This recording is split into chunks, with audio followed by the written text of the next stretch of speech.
সালামু আলাইকুম। আবারও আপনাদেরকে টেকনিক্যাল অ্যানালাইসিস চ্যানেলের পক্ষ থেকে স্বাগতম। তো বন্ধুরা, দেখেন এটা একটা ইয়ার হট গান। অ্যাকচুয়ালি যারা আমরা কন্ট্রোলারে কাজ করি, তো ড্রাইভার সেশনে কাজ করতে গেলে আমাদের অবশ্যই হট গানের প্রয়োজন রয়েছে। তো এই হট গানটা প্রায় অনেক দিন ধরেই আমরা ব্যবহার করতেছি, কাদা 852। তো হট গানটা খুব ভালো একটা সার্ভিস দিল, কিন্তু একটা সময় গিয়ে বর্তমানে এই হট গানটা একটু সমস্যা করতেছে। তো অ্যাকচুয়ালি কী সমস্যা এবং আমরা এটা কিভাবে সমাধান করি এই বিষয়টা আপনাদেরকে দেখাবো। যেহেতু অ্যাকচুয়ালি আমরা যারা টেকনিশিয়ান আছে, আমাদের হটগানের প্রয়োজন রয়েছে এবং হটগান যেহেতু রয়েছে, সমস্যা হতেই পারে এবং সেটা সমাধানেরও প্রয়োজন রয়েছে। তো অ্যাকচুয়ালি কী সমস্যা এবং আমরা কিভাবে সমাধান করতেছি এই বিষয়টা আজকে আপনাদেরকে দেখাবো। তো অ্যাকচুয়ালি এই হটগানটার সমস্যা হচ্ছে আমাদের এই যে আমরা এখানে এসি কোটাতে লাইন দিয়ে দিলাম। তো অ্যাকচুয়ালি আমরা যখন এটা সুইচটা দিব, তো দেখেন এই যে কিছুক্ষণ চলার পরেই আমাদের কম্প্রেসারটা কিন্তু বন্ধ হয়ে গেছে।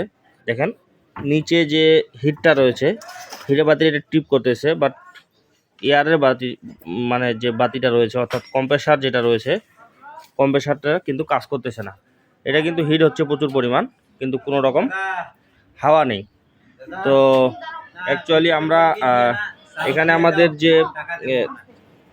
যে তাতালটা রয়েছে অর্থাৎ যে সোল্ডারিং আয়রনটা রয়েছে, তো সোল্ডারিং আয়রনটা খুব সুন্দরভাবে কাজ করতেছে। তো অ্যাকচুয়ালি আমাদের এই হটগানটার প্রবলেম হচ্ছে যে হিট হচ্ছে কিন্তু কম্প্রেসারটা কাজ করতেছে না, অর্থাৎ এয়ার বাইরে হচ্ছে না, বাতাস বাইরে হচ্ছে না। তো অ্যাকচুয়ালি আমরা কীভাবে এটা সমাধান করতেছি এই বিষয়টা আজকে আপনাদেরকে দেখাবো ইনশাআল্লাহ। তো দেখেন এটা যতবারই ঘোরাঘুরি করি কোনো কাজ হচ্ছে না। তো আমরা এখন এটা সার্কিটটা খুলে নিব, খুলে নিয়ে দেখব যে আমাদের সমস্যা কী। তো যেহেতু আমাদের কম্প্রেসারটা একটু চললো, তো আশা করি কম্প্রেসারটার সমস্যা নেই। তো আমরা কম্প্রেসারটা আগে চেক করে নিব। তো কম্প্রেসারটা কীভাবে চেক করতেছি, তো কম্প্রেসারের এই যে লাইনটা রয়েছে, এই লাইনটা আমরা এখান থেকে খুলে নিব। নেওয়ার পরে 100 ওয়াটের, যে দেখেন 100 ওয়াটের বাল্ব আমাদের সিরিজ লাইন। তো আমরা সরাসরি এখানে কানেকশন দিয়ে দেখব যে আমাদের এখন বাতাস বাহির হচ্ছে কি না। তো দেখেন আমরা সরাসরি এই যে 100 ওয়াটের একটা সিরিজ বাল্বের লাইন দিয়ে এখানে লাইন দেব এখন।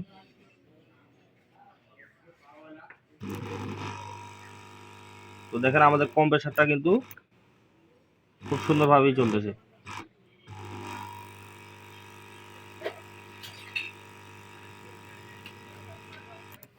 তো বন্ধুরা দেখবেন আমাদের কম্প্রেসারটা চলতেছে খুব সুন্দরভাবে, আমাদের কম্প্রেসারটা এখানে ঠিক রয়েছে। তাহলে আমাদের এখানে সার্কিটে প্রবলেম রয়েছে। তো আমরা এই সার্কিটটা এখন এখান থেকে খুলে নেব। আমরা দেখলাম যে আমাদের এখানে পাম্পটা ঠিক আছে। তো আমরা এখন এখানে ভেরিয়েবলটা দেখব। তো এখানে যদি ক্যামেরাটার কাছে নিয়ে, তো দেখেন এখানে আমাদের ভেরিয়েবলটা এই দুইটা পা কিন্তু এখানে শর্ট করাই, আর এইটা দিয়ে আমাদের এই ভেরিয়েবলটা অর্থাৎ আমরা যখন ভলিউম বাড়াই কম বেশি করি, এটা দিয়ে ভেরিয়েবলটা দিয়ে অ্যাডজাস্ট হয়। তো এখান থেকে ভোল্টেজটা বাইরে হয়। তো আমরা যদি এখন লাইন দেই, লাইন দিলাম, দেওয়ার পরে এই যে একটা ডিজিটাল মাল্টিমিটার নিয়েছি আমরা এখানে এসি 600-তে সিলেক্ট করে দিয়েছি। তো এসি 600-তে সিলেক্ট করে দেওয়ার পরে আমরা যদি এখন আমাদের পাম্পটার এখানে আউটপুট ভোল্টেজটা দেখি, তো দেখেন এখানে কিন্তু ভোল্টেজ 0। এখন ভোল্টেজ 0 আমরা যদি এখানে যদি শর্ট করে দিই, একটা এরকম ফ্ল্যাট স্ক্রুড্রাইভার দিয়ে এখানে যদি আমরা শর্ট করে দিই, অর্থাৎ ভেরিয়েবলের লাইনটা ডাইরেক্ট যদি শর্ট করে দিই, তারপরেও কিন্তু আমাদের এই পাম্পটা চলতেছে না।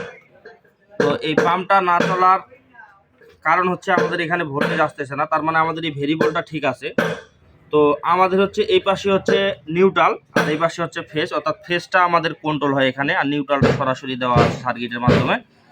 তো আমরা এখানে ফেজটা ধরলাম, কারেন্টের যেহেতু কোনো পোলারিটি নাই, তারপরেও আমরা এখানে যদি ফেজটা ধরি আর নিউট্রালটা যদি আমরা অন্য জায়গা থেকে ধরি, তাহলে দেখেন আমাদের কিন্তু এখানে ভোল্টেজ দেখাচ্ছে 204। তার মানে আমাদের, তো দেখেন আমরা এখানে ফেজটা ধরার পরে অন্য জায়গা থেকে নিউট্রালটা নিলে কিন্তু আমাদের এখানে ভোল্টেজ পাচ্ছি। তার মানে আমাদের এখানে এই ভেরিয়েবল, এখানে যে আরও যে পার্টসগুলো রয়েছে, তো আমাদের এই সার্কিটটা ঠিক আছে, এখান থেকে আমাদের নিউট্রালের লাইনটা আসতেছে না। তো আমাদের নিউট্রালের লাইনটা ক্যামেরার কাছে নিয়ে সার্কিটে, তো নিউট্রালের লাইনটা দেখেন আমরা এখানে লাইনটা আগে পাওয়ারটা অফ করে দিলাম। দেওয়ার পরে দেখেন নিউট্রালের লাইনটা আমাদের কোথা থেকে আসছে, এখান থেকে শুরু করে এখান থেকে নিউট্রালটা আবার এখানে আসছে দুইটা, এই যে পাশে দেখেন দুইটা রেজিস্ট্যান্সের মাধ্যমে। আর এইখান থেকে গেছে আমাদের এই পাশে, এই যে দেখেন রিলে রয়েছে এখানে একটা, আপনাদেরকে দেখাই, এই যে এখানে একটা রিলে রয়েছে। তো দেখেন এখানে রিলের মাধ্যমে আমাদের কিন্তু এই পাশ থেকে ভোল্টেজটা এই পাশে আসে। তো আমরা যদি এখন আবার লাইনটা দিই, আবার আমরা এখানে পাওয়ারটা দিয়ে দিলাম, দিয়ে দেওয়ার পরে আমরা এখানে ফেসটা ধরার পরে যদি এখানে ধরি, দেখেন ভোল্টেজ নাই। আর রিলের অপর প্রান্তে যে পাগুলো আছে ওগুলাতে দেখেন প্রত্যেকটাতে কিন্তু ভোল্টেজ শো করতেছে 200, 204, 205, 10 যাই হোক ভোল্টেজ পাচ্ছি আমরা অপর পাশে। আর রিলের এই পাশে যে পাশ দিয়ে আউটপুট হয়ে আমাদের এখানে নিউট্রালটা আসছে, এখানে কিন্তু কোনো ভোল্টেজ নাই। তো এর মাধ্যমে আমরা বুঝলাম যে আমাদের এখানে সার্কিটের যে রিলেটা রয়েছে এই রিলেটা এখান থেকে কেটে গেছে। তো আমরা এই রিলেটা এখন এখানে এইটা চেঞ্জ করে একটা নতুন রিলে লাগাবো। এখানে রিলে লাগায় দেখবো যে আমাদের এই মেশিনটা চালু হচ্ছে কিনা। তো বন্ধুরা দেখেন এই যে আমরা একটা নতুন রিলে নিয়ে নিয়েছি, দেখেন সেম রিলে একবারে। এটা যদি দেখাই আপনাদের 24 ভোল্ট 1 এম্পিয়ার। তো এটা দেখেন এটা এখানে এর যে স্পেসিফিকেশন অর্থাৎ যে বর্ণনা এখানে দেওয়া রয়েছে, এখানে আমরা 125 ভোল্ট এসিতে ব্যবহার করতে পারবো, 24 ভোল্ট ডিসিতে ব্যবহার করতে পারবো, 10 এম্পিয়ার। তো যাই হোক এখানে যা যা আছে আপনারা দেখে নেন, এখানে দেওয়াই হয়েছে। তো আমরা এই রিলেটা এখন আমাদের যে রিলেটা সমস্যা ছিল সেটা বাদ দিয়ে আমরা এখন এই রিলেটা এখানে লাগাই দেব।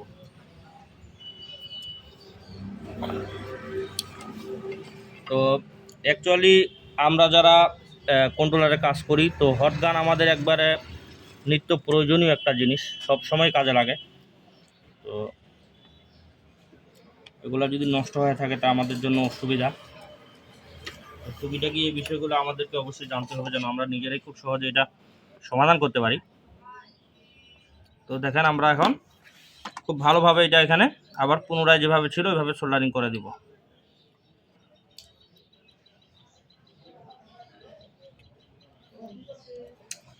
তো দেখেন এখন সোল্ডারিং করা শেষ আমাদের। এখন আমরা এটা লাইনে দিয়ে সরাসরি দেখব যে আমাদের এটা কাজ করতেছে কিনা। তো আমরা এখানে সুইচটা খুলে নিয়েছি, সুইচটা অন করেই রাখলাম। তো সরাসরি এটা আমরা সাপ্লাই লাইনে দিয়ে দিলাম। তো দেখেন আমাদের এইটা এই যে এখন কিন্তু বাতিটা জ্বলতেছে, এই যে দেখেন।